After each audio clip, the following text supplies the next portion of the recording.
Season 2 Episode 1ရဲ့အစဘင်းနယ်မြေမှာတော့ Joffrey ဘရင်ရဲ့73နှစ်ပြည့်မွေးနေ့ထိမ်းမှန်ဖြစ်သူရဲကောင်းများရဲ့တိုက်ခိုက်ရေးပြိုင်ပွဲကိုစီကားစွာကျင်းပနေပါတယ်။ထိုအချိန်မှာအရက်မူးနေတဲ့စစ်သူကြီးအောင်စာတွန်တိုကပြိုင်ပွဲအတွင်းဝင်လာရာ Joffrey ကစိတ်ဆိုးသွားပြီးဝိုင်ကိုအတင်းတိုက်ပြီးတော့တပ်ပစ်ဖို့အမိန့်ပေးလိုက်ပါတယ်။အဲ့ဒီချိန်မှာ Sansa Stark ကအခြေအနေကိုအမြန်သုံးသပ်ကဘရင်ကြီးမွေးနေ့မှာသွေးထွက်တန်ယူဖြစ်ရင်ကံမကောင်းဘူးလို့ပြောလိုက်ပါတယ်။သူ့ကိုတတ်မဲ့အစားလူပြက်တယောက်ဖြစ်နန်းတော်မှာထားလိုက်တာပိုသင့်တော်မယ်လို့ရှောက်ထားလိုက်ပါတယ်။ Joffrey ကလည်းထိုအကြံကိုသဘောကျသွားတဲ့အတွက်စာတွန်တိုရဲ့အသက်ကိုချမ်းသာပေးလိုက်ပြီးလူပြက်တယောက်ဖြစ်နန်းတော်မှာအပေခံနေနဲ့ထားလိုက်ပါတယ်။ဘရင်နယ်မြေရဲ့ Small Council အစည်းအဝေးမှာတော့ Tyrion Lannister တို့ရောက်ရှိလာပြီးတိုင်ဝင် Lannister ရဲ့အမိန့်စာကိုထုတ်ပြပြီးတော့သူကဘရင်လက်ထောက်အဖြစ်တာဝန်ယူရမယ့်အကြောင်းကြေညာလိုက်ပါတယ်။စာစီကထိုအခြေအနေကိုမကျေနပ်စွာတုံ့ပြန်ပေမဲ့လည်း Tyrion ကဖခင်ရဲ့အမိန့်ကိုဘယ်သူမှမဆန့်ကျင်နိုင်တဲ့အကြောင်းပြပြသားသားပြောလိုက်ပါတယ်။အဲ့ဒီနောက် Jaime Lannister ဖမ်းဆီးခံရခြင်း Ned Stark ကိုခေါင်းဖြတ်ကွပ်မျက်လိုက်ခြင်းတို့ကြောင့် Lannister များစီရေးအခြေအနေပိုမိုဆိုးရွားသွားတဲ့အကြောင်းထောက်ပြပြီးဒီအမားတွေအကုန်လုံးကဘရင်မာကြီးနဲ့ Joffrey ရဲ့ဆုံးဖြတ်ချက်တွေကြောင့်ပဲလို့ဘရင်မာကြီးကိုတိုက်ရိုက်ဝေဖန်လိုက်ပါတယ်။မြောက်ပိုင်း Winterfell ရဲတိုင်းမှာတော့ Winterfell ကို Bran နဲ့ Maester Luwin တို့ကကိုစားအုပ်ချုပ်နေရပါတယ်။ Mr. Luwin က Bran ကိုလူတွေကိုဘလို့အုပ်ချုပ်တင်လဲဆိုတာကိုသင်ပြပေးနေပါတယ်။နောက်တစ်ခါမှာတော့ Bran ကအိတ်နေတုန်းသူ့ခွေရဲ့ခန္ဓာကိုယ်ထဲကနေနတ်ဖျားတော်ထဲသွားနေတုန်းမှာတစုံတစ်ခုကိုတွေ့ပြီးနိုးလာပါတယ်။ဟိုးတော်နဲ့အိုရှာကိုခေါ်ပြီးနတ်ဖျားတော်ထဲကိုသွားခိုင်းတဲ့အခါသူတို့တွေ့လိုက်ရတာကတော့ကောင်းကင်ဘော်ကအုတ်ကာခဲလိုအနီရောင်တန်းကြီးဖြစ်နေပါတယ်။ထိုအုတ်ကာခဲပေါ်လာတဲ့အကြောင်းကိုအိုရှာနဲ့ Bran ကလူတွေအမျိုးမျိုးနမိတ်ဖတ်နေကြတဲ့အကြောင်းပြောနေပေမဲ့တကယ်တမ်းနဂါးတွေပြန်မွေးဖွားလာလို့ပေါ်လာတာဖြစ်တဲ့အကြောင်းအိုရှာကပြောလိုက်ပါတယ်။ Bran ကတော့နဂါးတွေဆိုတာသေဆုံးသွားတာကြာပြီမို့မဖြစ်နိုင်တဲ့အကြောင်းမှတ်ချက်ပြန်ပေးလိုက်ပါတယ်။ Azor တိုက်ရဲ့တနေရာမှာတော့ Khadro ကိုသေဆုံးပြီးတဲ့နောက်မှာ Daenerys Targaryen ကကြံရည်နေတဲ့ Dothraki နောက်လိုက်အနေငယ်နဲ့နဂါးပေါက်၃កောင်ကိုခေါ်ဆောင်ကအ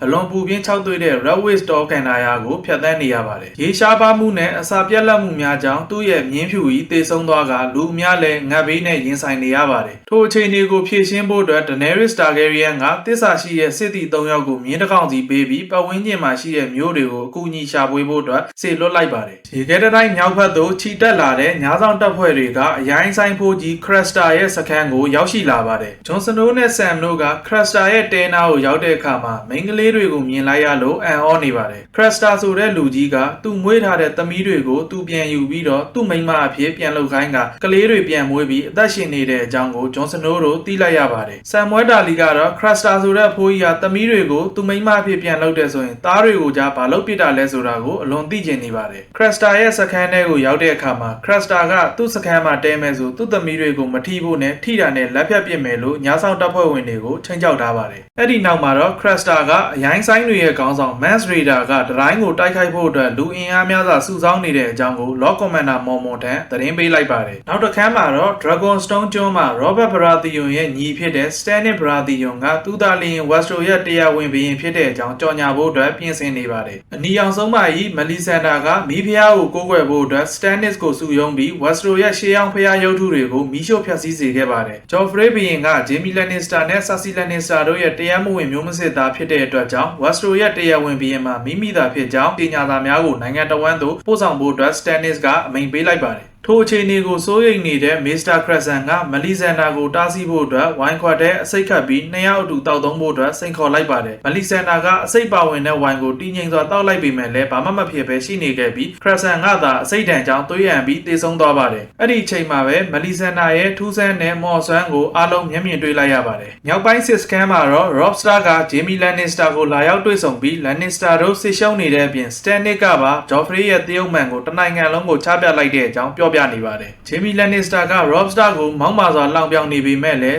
Robb Stark ရဲ့ခွေးကြီးကအနားကိုကပ်လာပြီးဟိန်းအောင်လိုက်တဲ့အတွက်တိတ်ဆိတ်သွားရပါတယ်။ဘရင်နယ်မြေမှာတော့ယာယီလက်ထောက်ဖြစ်လာတဲ့ Tyrion Lannister ကသူ့ချစ်သူရှေးကိုစင်စင်ချင်းချင်းနေထိုင်ဖို့နဲ့သူ့ရဲ့ချစ်သူမဲ့ဘရင်မကြီးကတည်သွားရင်တတ်ခံရမှာဖြစ်တဲ့အကြောင်းသတိပေးလိုက်ပါတယ်။ဘရင်မကြီး Cersei ကတော့ Arya Stark ကိုရှာဖို့ Littlefinger ကိုခိုင်းစေနေပါတယ်။ Littlefinger ကဒါမျိုးအလုပ်ကို Lord Varys ကကျွမ်းတဲ့အတွက် Lord Varys ကိုခိုင်းဖို့ပြောပြီးဘရင်မကြီးကိုလျှို့ဝှက်ချက်များကိုတည်ထားခြင်းကအာဏာအတွက်အကြီးမားဆုံးလက်နက်ဖြစ်တဲ့အကြောင်းအသိပညာဆိုတာအာဏာပဲလို့ပြုံးစည်းစည်းနဲ့ခနဲ့လိုက်ပါတယ်။ Cersei ကလည်းချက်ချင်းပဲမူရပြောင်းလဲသွားပြီးနန်းတော်ဆောင်များကိုမိန်ပေးက Littlefinger ကိုဓားများနဲ့ဝိုင်းထားခိုင်းလိုက်ပါတယ်။နောက်ဆုံးမှာတော့စစ်သားများကိုပြန်ဆုတ်ခိုင်းပြီး Littlefinger ကိုအသက်ရှင်ခွင့်ပေးလိုက်က Cersei ကအေးဆက်စွာဖြင့်အာဏာဆိုတာအာဏာပဲလို့ပြောပြီး Arya Stark ကိုရှာဖို့ Littlefinger ကိုမိန်ပေးလိုက်ပါတယ် မြောက်ပိုင်းစစ်စခန်းမှာတော့ Robstar က Lannister ကျင်းသားတအူးကိုခေါ်ယူပြီး Lannister တို့ထံပေးပို့မဲ့စစ်ငိမ့်ညမ်းရေးစည်းကမ်းချက်များကိုအသိပေးနေပါတယ်။ Robstar က Sansa နဲ့ Arya ကိုချက်ချင်းပြန်လွှတ်ပေးဖို့ Ned Stark ရဲ့အယိုးများကိုပြန်လည်ပေးအပ်ဖို့နဲ့မြောက်ပိုင်းကိုလွတ်လပ်သောနိုင်ငံအဖြစ်အတိအမှတ်ပြုဖို့